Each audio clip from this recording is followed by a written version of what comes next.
Hello and welcome to CrossTalk, where all things are considered. I'm Peter Lavelle.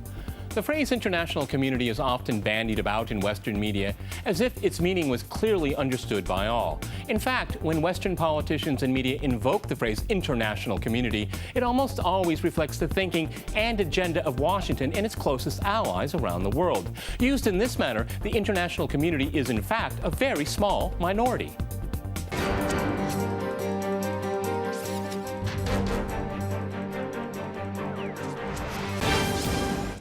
To crosstalk the term international community, I'm joined by my guest, George Samueli in New York.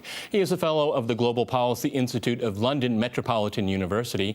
And in Tampa, we cross to Majid Rafizadeh. He is a political scientist and president of the International American Council. All right, gentlemen, crosstalk rules in effect. That means you can jump in anytime you want, and I very much encourage it. Majid, if I can go to you in Tampa, when you hear the term the international community, when politicians invoke it, when Western media says the international community says this, or represents it, what does that mean to you? That's a great question, Peter. I think you hear a lot, the politicians usually throw out the term international community, and it really varies, depends on the context that you're using it. But from my perspective, the concept international community is really too elastic to define it. But for the sake of, I think, our discussion and our debate, there are two main, you can say, definitions for the international community which are used. The classical one, international community, includes all sovereign states, all nation states, independent entities, and they're relatively with equal power. Now that's, again, debatable and open to question. The more contemporary, I think, definition of international community, which I use in my context, is not only the inclusion of the sovereign states across the world, but also the inclusion of non-governmental organizations, transnationals, and transnational corporations, and non-state actors that not only they have significant political power or social power nationally inside their country, but also they have some kind of leverage on the international politics. So this is really the second the definition that I probably mainly focus on. But again, as I said earlier, it's really too elastic. The term international community is a new, I think it's probably elastic. It's elastic on purpose here. George, if I can go to you and maybe give an example of what I'm getting at here, is that you heard from Western capitals in reference to Syria that the international community will not allow chemical weapons to be used against civilians in Syria. But then the international community, you know, reported by Western mainstream media, doesn't like to talk about Fallujah or Gaza or Agent Orange, for that matter. I mean, this is what I'm getting at. Go ahead, George. No, that's absolutely right. I think President Obama said something along the lines that, well, I wasn't the one who drew the red line over chemical weapons. The international community drew the red line.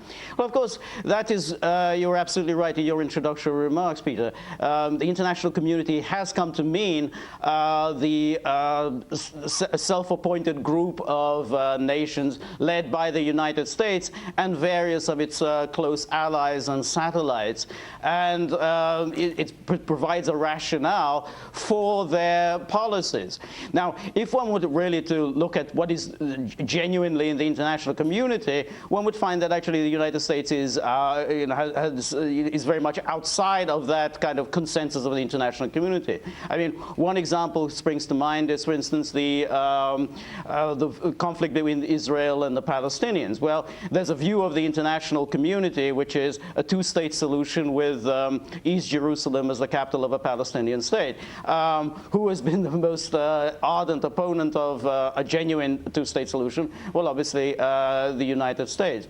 Another example is Iran. Now, there is the Non-Proliferation Treaty, to which most states in the world have signed on, with the exception of close U.S. ally Israel. But part of the Non-Proliferation Treaty is that states, the nuclear power states, help other states, the non-nuclear weapon states, to develop their peaceful use of nuclear energy. Well, that part of the non-proliferation treaty has been abandoned, and instead the United States leads a kind of a campaign to prevent Iran the peaceful use of nuclear energy, which is what is supposedly the non-proliferation treaty was all about. I think what George is saying, if I go back to Majid in Tampa, is that, you know, the international community, the term international community, as George is applying it here, is really the Washington consensus, isn't it? Right, I think that's a great point. I think raising. I think it's again depends on the context that we're using, and we have to define it really in order to be able to build up upon our arguments. I think the international community, from the Western perspective, the definition of it is really different from, let's say, from you can say from the more developing or vulnerable countries' definition of the international community. Again, what I'm saying that is from the Western perspective, I think the international community, the mantle, you can say, of the international community is United Nations. So this is, and if you want to look at the United Nations from the prism of the UN Security Council, then we have here 5 powers: Russia, China, United States, France, and Germany, which, the 5 members which are actually the ones that have the veto power with China, that they won't have the veto power in order to really enforce some executive powers. But again, for instance, from the Iran's perspective, or from other countries, some other countries, or you can say from the Syrian perspective, the international community is not the UN Security Council. The international, they believe that is an elitist system. That it's not really inclusive, it's actually exclusive. They believe that the international community, in other words, in a more, I think, academic or professional words, it's more the General Assembly, the members of the Majid, General Assembly. that's fair enough. That's fair enough. I would agree with you on that, okay? Because every September, there's a vote in the General Assembly for recognition of a Palestinian state. And I'll have to check the numbers, but it's 180-something against 2 or 3, you know, or whatever Pacific Island is bought off by Washington and Israel that particular year. Okay, that's, in my mind, the international community. But it's not the Washington consensus, is it, George? No, that's absolutely right. And of course, when the United Nations was set up, it deliberately set up 2 bodies, the General Assembly and the Security Council, because the architects of the UN didn't want to repeat the mistakes of the League of Nations, so they wanted to make sure that there was a consensus among the great powers, that the way to avoid war is that you have a body in which the great powers are in agreement, and that the great powers never act in a way that jeopardizes the legitimate interests of the great powers, hence the creation of the veto. And that's fair enough. I think it's very reasonable to have a body like the Security Council that represents the will of the great powers. But what we had when we talk about the international community, I mean, in fact, when the United States and its close pals, they defy the will of the General Assembly and the Security Council. So the Security Council was clearly not of one mind on Syria. It did not support the Obama administration and David Cameron line on Syria. And the Security Council, it didn't even support the U.S. policy in Libya, because in fact the resolution of the Security Council that Obama so proudly invoked stated that there would be protection of civilians, an arms embargo, and genuine moves towards a peace agreement. Well, those 2 parts of it were just forgotten, and instead Obama and Cameron and Hollande, not Hollande, the other guy, Sarkozy, just trumpeted the Security Council. We have the international community behind us. I know. Well, they didn't have the international you're absolutely community behind Machi, if I can go to you, I remember Susan Rice said, and it's quite amazing, and I think it was about Libya, is that the international community is against Russia and China. How does that make any even linguistic sense to you? Right. Again, as I said, I think, Peter, we have to understand, I think every country is using the term international community really to serve their own geopolitical and strategic interests. So the national interest, I think, is the first purpose of the national interest, and this is, I think, the strategic interest is, I think, that you can say the main interest of every country that they pursue. So the term international community will be used in different contexts. I give you an example. For instance, you're absolutely right. For instance, the United States saying that the international community is in favor of, for instance, passing a resolution in order to, let's say, intervene in Syria. Okay, that's what the argument they use.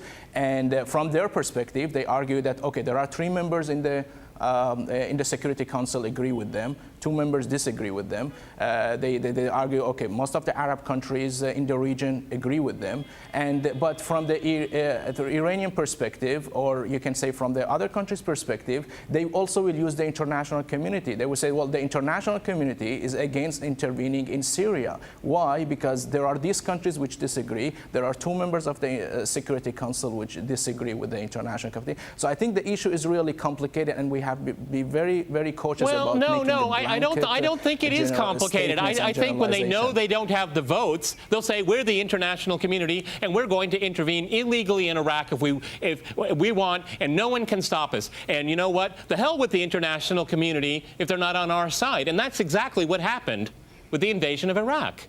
Who cares about the international community if they are not right. on? Go ahead, George. That's exactly right. That's what happened. That's it. That's exactly what happened in the case of Iraq, where the international community became the coalition of the willing. In the case of Yugoslavia, the international community became George, I'm going to have to jump in here. George, I have to jump in here. We're going to go to a short break, gents. Okay. After a short break, we'll continue our discussion on the term international community. Stay with RT.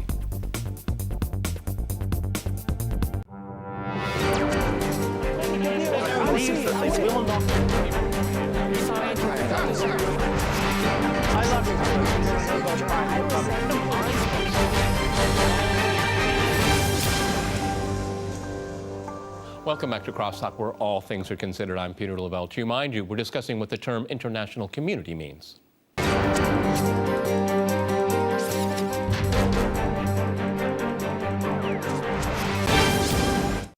Okay, George, I want to go back to you. We're discussing when the international community, whatever that is important and isn't applied to and referred to, and when it's not. Go ahead, George. Yes, if you want to say that Iraq was invaded by a coalition of the willing led by the United States, then you should say that it was led by a small group of countries led by the United States. You don't want to say it was the international community. Just like in the case of Yugoslavia, it was NATO that bombed Yugoslavia. And it was a policy that was pushed by a few of the NATO powers. So you have no real business deeming this somehow the will and the actions of the international community. So there's a dishonesty in the use of this term international community. There's no way that you can actually arrogate to yourself international community when you only represent a very small group of self-interested powers. Okay, George, and I'd like to clarify here, when we look at Libya, not even all members of NATO participated in that operation, so it's even less than what NATO was, certain members of NATO. Maji, if I can go to you, can we talk about Iran? Because it seems like the international community, if you look at the term beyond the Washington Consensus, is very much in support of Iran's position on having civilian nuclear power. But if you look at the Israeli position, obviously, and the American one, that's very much at odds with what I would call a genuine international community. Go ahead. Right. Again, I think it depends on what we mean exactly by the international community. I think from the Iranian perspective is the non-alignment members of the United Nations are not in disagreement with Iran pursuing peaceful, I think, nuclear proliferation. And even I think from the Western perspective, I don't think, I think there is a problem with Iran pursuing peaceful civilian and nuclear Which is enrichment. but isn't that very hypocritical? That's very hypocritical, isn't it? If you read the Non-Proliferation Treaty, every country that signs up to it has the right to civilian nuclear power, except for Iran, apparently, according to the United States and according to Israel. That's really hypocritical and wrong, isn't it?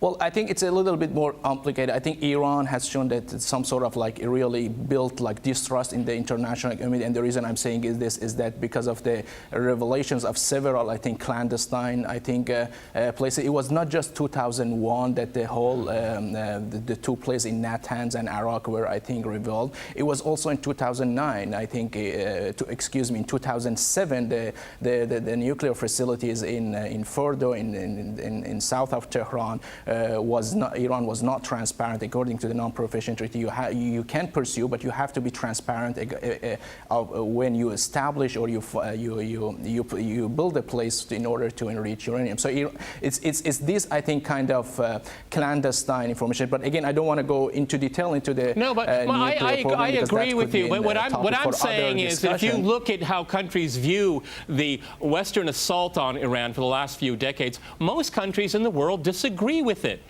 Very strong majority against it. The perception is that again the Americans and its close allies hijack what we mean by the international community, and you know what? They could even be bombed to hell in the name of the international community, which would be an absolute fraud. George, go ahead. Yes, exactly. And in the case of Iran, the IAEA has never found that Iran had a nuclear weapons program, that it was diverting any enriched uranium towards a nuclear weapons program. Even the U.S. intelligence agencies have not found that Iran has a nuclear weapons program. So therefore, this U.S.-Israeli policy against Iran has absolutely really no basis at all on either law or on evidence. And as I said earlier, the Non-Proliferation Treaty specifically states that the nuclear weapons states have an obligation to help the non-nuclear weapon states develop their peaceful use of nuclear energy. I mean, so there was always the two parts to the Non-Proliferation Treaty, and as usual, that part was forgotten. And I think this is what happens with this international community. Is that otherwise, when the Americans talk about the international community, they kind of pick on one or other thing that they kind of like, and then ignore all the other bits. So they would talk about terrorism that faced by Israel, but when it comes to the Israeli blockade of Gaza, Israeli attacks on Gaza, then that suddenly becomes acceptable. So there's always this, they want to take the individual bits and pieces that the Americans like and ignore all the rest. Well, George, I agree with you. I'll go back to Majid. And why doesn't countries like, why doesn't Barack Obama say, myself and Mr. Netanyahu are in support of or against this or that, instead of invoking, like, Majid, if I can go back to you, President-elect Barack Obama said that in 2008 that no country should be subject to missile attacks from an outside entity, which, of course, he was talking about Gaza. But the same sitting president right now drones the hell out of the world. But, under the same words, the international community will not stand another country firing missiles at you, but the United States shoots missiles at countries all the time. Right. Again, as I said, I think the term international committee used by each country, I think, first of all, in order to advance their own national interest. There is no, I think, doubt about it. So, do you think that's dishonest? Do you think it's dishonest? Is it dishonest to use a term like that when you're just pursuing your national interest? Is it dishonest using that term? No, I think it's as I said, it's a very elastic term. It has to be really defined. And the thing is that I think it's like every country around the world seems to be using the term international community to really strengthen and justify. I don't see that. I'm sorry. I disagree with you, my friend. I do not see China saying that. I don't see Russia saying that. I don't see India saying that. I don't see Brazil saying that. It comes out of Western capitals. George, jump in. I'm very, very emphatic about this. Yeah. Let me go ahead, George. Yes. Yes, exactly. And if one thinks of the various international norms that may be said to be expressive of the will of the international community, I mean, again, we find that the United States is actually frequently at odds with those norms. I mean, we have the Convention Against Torture, which is actually one of the few conventions that the United States actually signed and ratified. Against, clearly, the United States was in violation of that during the War on Terror. We have the protocols that was additional to the Geneva Conventions. That was a very important protocol that was signed in the 1970s. Again, the United States has never ratified that. We have the cluster munitions weapons ban. Again, the United States has never signed on to that. The mine bans, the United States hasn't signed on to that. So when we actually look at these various international agreements, and we can talk about also like the Covenant of the Social and Economic Cultural Rights, again, you know, the United States never signed on to that. You know, we actually find that here could be said to be the will of the international community, but we find that the self-appointed spokesmen of that community haven't actually signed on to these important agreements. Majid, you want to jump in there? Yeah, I think a few days ago I was. I usually follow the news also from not from the Western also news outlets, but from the Eastern one. And I use the term international committee is used in the in the Iranian media, particularly press TV, or so it's being used really. I think you can say loosely across the world. But again, I think the term is without that is a Western concept, which was you can say a post-World War II legacy, which basically I think there are different here branches, and we have to focus on. Again, if you were talking about the International Committee, are you talking about UN Security Council and the 5 members, or are you talking about the General Assembly? So, and I think there are also different categories. I think we have to, or you can say different discourse here, which is one. Yeah, okay, Majid, I completely agree with you on that point. I completely agree with you on that point. But George, it isn't the General Assembly that goes to war, and it doesn't have a private army called NATO, does it? No, that's exactly right. And what's happened is that after the Cold War, there could have been the emergence of a genuine international community. There could have emerged some kind of a consensus among the great powers, and to which much of the General Assembly could have adhered. Instead, we had an aggressive policy of essentially world domination by NATO, led by the United States. And this has really sabotaged any real hope of the emergence of an international community. I mean, what you would really need to have for a genuine international community is to respect you know, on the one hand, you'd have to respect the interests of other great powers, and not just go off, you know, by expanding NATO right up into Russia's borders, not to build a ballistic missile defense right on Russia's borders, and then go to the Russians and say, oh, well, please, can you help us out on Syria? Please and probably to top it off saying, we're doing this in the name of the international community, which I don't think would go down well. Majid, I want to give you the last word. I want to give Majid the last word on the program here. What would you like to see the term international community really mean? I think I would like really to see more legality in the term of the international community, the legal framework, particularly. I think, for instance, it should be really enshrined in the international. For instance, the U.S. intervention in Iraq was completely illegal because it was not with the UN Security Council approval. For instance, the intervention in Kosovo also was illegal. But there is also other perception, which is the gentlemen, morality. Thank you for a fascinating discussion. We've run out of time. Many thanks to my guests in New York and in Tampa. And thanks to our viewers for watching us here at RT. See you next time. And remember, CrossTalk rules.